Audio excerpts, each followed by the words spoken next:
Bonjour, on commence par Achat Kitissa. Moshe Rabbeinu se tient près d'Akadosh Baruch Hu, il vient de recevoir la Torah. Mais là, c'est la catastrophe. Hachem lui annonce que le peuple d'Israël a fauté. Ils ont construit un veau d'or. Bien sûr, Moshe fait tout pour leur obtenir une seconde chance. Et comme d'habitude, il a réussi. Mais lorsqu'il est parti retrouver le peuple et les a retrouvés en train de danser autour du veau d'or, il a décidé de jeter les tables de la loi. Elles se sont brisées au pied de la montagne.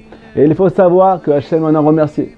Mais là, on ne comprend plus rien. Pourquoi Moshe décide de retourner sa veste en brisant les tables de la loi, alors qu'il vient tout juste de plaider et de supplier Hachem pour une seconde chance? Eh bien, le Rav Noah Brozorski, célèbre auteur du Neshivot Shalom, nous explique que Moshe était sûr de retrouver un peuple complètement brisé. Un peuple qui fait profil bas après une telle trahison. Mais lorsqu'il les a vus en train de danser et se réjouir dans la faute, il a compris que le peuple d'Israël n'a plus aucun remords. Et de ce fait, ils n'ont plus aucune chance de s'en sortir. On ne peut pas réveiller celui qui se réjouit dans le mal. C'est la raison pour laquelle il a décidé de briser la Torah. Une Torah qui a été écrite par la main du Créateur. Aux yeux de tous, un seul but, briser leur cœur.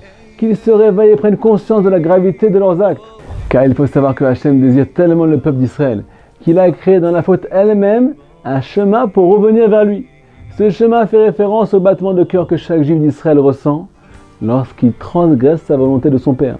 Car il n'y a aucun juif sur cette terre qui reste égal à lui-même après la faute. Ce sont ces remords qui vont nous ramener vers le droit chemin. On apprend de là un message extraordinaire. Nos remords sont là pour nous élever et non pas pour nous enfoncer. Ils sont envoyés par le roi pour nous rapprocher. Shabbat Shalom!